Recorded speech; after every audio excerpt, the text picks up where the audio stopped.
Seorang ibu rumah tangga mempunyai usaha tas anyaman dari rotan dan pandan.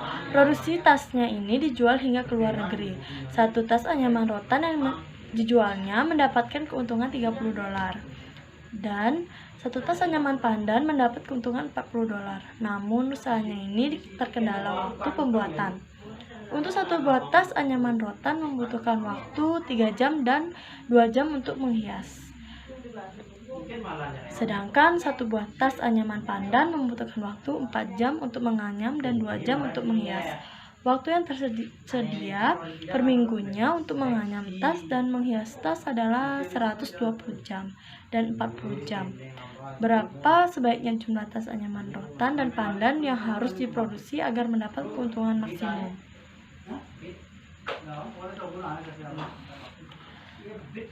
Penyelesaian kasus yang kedua. Langkah yang pertama yaitu misalkan banyaknya tas rotan sama dengan X, kemudian banyaknya tas pandan sama dengan Y. Agar mempermudah mengetahui fungsi kendalanya, maka dibuatkanlah tabel yaitu yang terdiri dari 3 kolom. Kolom pertama ada tas, kolom kedua yaitu rotan, kolom ketiga yaitu pandan.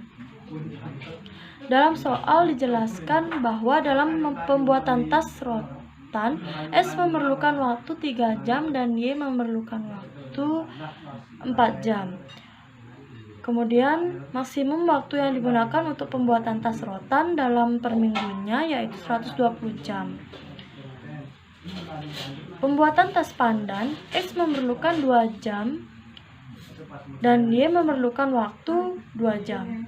Maksimum waktu yang digunakan untuk pembuatan tas pandan dalam per minggunya yaitu 40 jam. Kemudian tabel yang tadi kita buat menjadi fungsi notasi matematika dan diperoleh fungsi kendala. Ini dibuat dari atas ke bawah dengan mengalihkan ke produknya masing-masing. Dan di sini 3X plus 4Y kurang dari sama dengan 120. Kemudian pada kolom pandan 2X plus 2Y kurang dari sama dengan 40. X lebih besar sama dengan 0 dan Y lebih besar sama dengan 0. Kemudian fungsi tujuan dilihat pada soal. Keuntungan menjual satu tas anyaman rotan adalah 30 dolar dan keuntungan menjual satu tas anyaman pandan adalah 40 dolar, sehingga fungsi tujuan memaksimumkan untung. Z sama dengan 30X plus 40Y. Kemudian, ubah pertidaksamaan menjadi persamaan dengan menambahkan variabel slack atau variabel bantu. Di sini kita mempunyai dua fungsi yaitu fungsi kendala dan fungsi tujuan. Fungsi kendala di sini masih berupa pertidaksamaan yaitu kurang dari sama dengan. Pertidaksamaan yang pertama yaitu 3X plus 4Y kurang dari sama dengan 120. Kita tambahkan variabel bantu agar menjadi sama dengan. Misalkan kita tambahkan R akan menjadi 3X plus 4Y plus R sama dengan 120. Begitu juga pertidaksamaan yang kedua, 2X plus 2Y kurang dari sama dengan 40. Kita tambahkan S, huruf di sini dibedakan ya, jangan disamakan karena hasilnya akan berbeda. Maka kita tambahkan S, jadi 2S plus 2Y plus S sama dengan 40. Kemudian fungsi tujuan kita ubah agar menjadi satu ruas.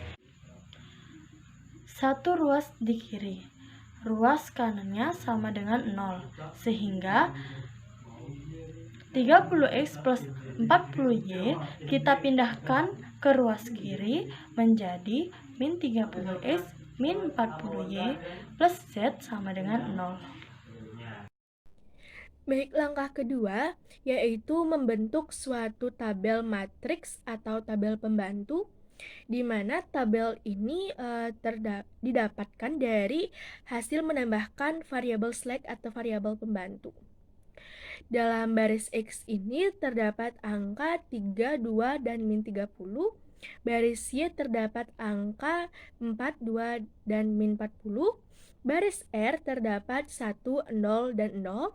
Baris S terdapat 0, 1, dan 0. Baris Z terdapat 0, 0, dan 1. Dan hasilnya yaitu 120, 40, dan 0. Langkah selanjutnya yaitu langkah ke-3A, di mana langkah ini yaitu menentukan suatu pivot kolom. Dalam menentukan pivot kolom ini, kolom dengan elemen baris terakhir paling negatif merupakan pivot kolom, di mana dalam tabel tersebut, dalam PPT ini, sudah terdapat dalam baris Y, elemen terakhir yaitu minus 40 merupakan elemen baris terakhir yang paling negatif.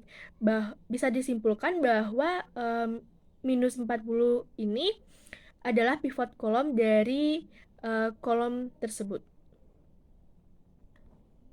Langkah ke-3B yaitu menentukan rasio agar bisa mencari pivot baris, di mana dengan cara hasil dibagi dengan elemen pivot kolom, maka hasil rasio akan didapatkan. Yang pertama yaitu 120 dibagi dengan 4 adalah 30, 40 dibagi dengan 2 adalah 20, dan 0 dibagi dengan min 40 adalah 0. Di mana hasil ini dibagi dengan pivot kolom yaitu baris Y. Nah, setelah tadi sudah menghitung rasio, sekarang kita bisa menentukan pivot baris. Nah, pivot baris itu baris dengan rasio positif terkecil. Nah, kita lihat rasio dengan nilai positif terkecil terletak pada baris kedua dengan nilai rasio 20. Jadi, pivot barisnya adalah baris yang kedua.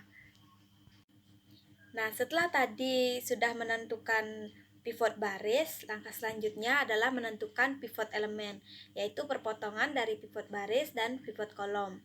Nah, tadi sudah ditentukan pivot kolomnya adalah kolom yang kedua dan pivot barisnya adalah baris yang kedua. Nah, perpotongan antara kolom kedua dengan baris yang kedua itu adalah tepat pada angka 2, yaitu itulah yang dinamakan pivot elemen, perpotongan antara pivot baris dengan pivot kolom. Nah, setelah tadi sudah menentukan pivot elemen, sekarang kita masuk ke langkah selanjutnya. Langkah yang keempat yaitu transformasi baris. Transformasi yang pertama, kita mengubah pivot elemen menjadi 1. Nah, kita transformasikan karena tadi sudah ditentukan pivot elemennya 2. Sekarang kita ubah supaya dia mau 1, kita kalikan dengan seperdirinya sendiri, yaitu 1/2.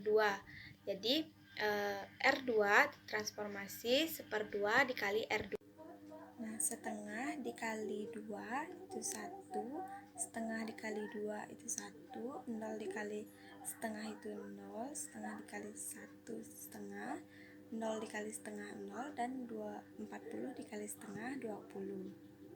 Baik, langkah selanjutnya itu pivot kolom dijadikan 0 kecuali pivot elemen, dimana pivot kolomnya itu kan 4, kita ubah menjadi 0 sehingga R1 ditambah min 4 dikali R2, jadi 3 ditambah min 4 dikali 1, min 4 kali 1 kan tetap min 4, sehingga 3 ditambah min 4 menjadi min 1, kemudian 4 ditambah min 4 dikali 1, min 4 kali 1 sama dengan min 4.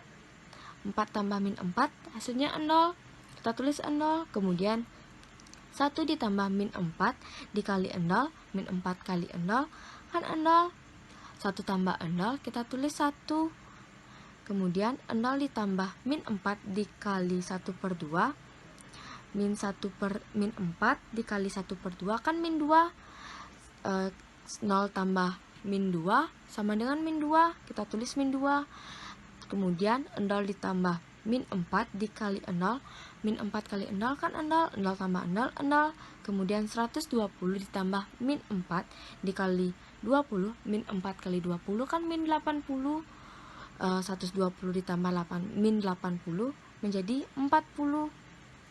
Kemudian untuk baris ketiga kita ubah min 40-nya menjadi 0 sehingga R3 ditambah 40 dikali R2 sehingga min 30 ditambah 40 dikali 1 min 40 itu kan min 40. Kemudian min 30 ditambah min 30 ditambah 40 menjadi 10. Kemudian min 40 ditambah 40 dikali 1 min 40 kali 1 min 40. 40 ditambah min 40 hasilnya 0. Kemudian 0 ditambah 40 dikali 0 sama dengan 0 tambah 0 kali 0 kan 0. 0 ditambah 0, 0. Kita tulis 0. Kemudian 0 ditambah 40 dikali min setengah. Min setengah 40 kali min setengah kan 20. Nah, 0 tambah 20 kan hasilnya 20. Kita tulis 20. Kemudian 1 ditambah 40 dikali 0. 40 kali 0 sama dengan 0. 1 tambah 0 sama dengan 1. Kemudian 0 ditambah 40 kali 20 40 dikali 20 kan 800. 0 ditambah 800 sama dengan 800.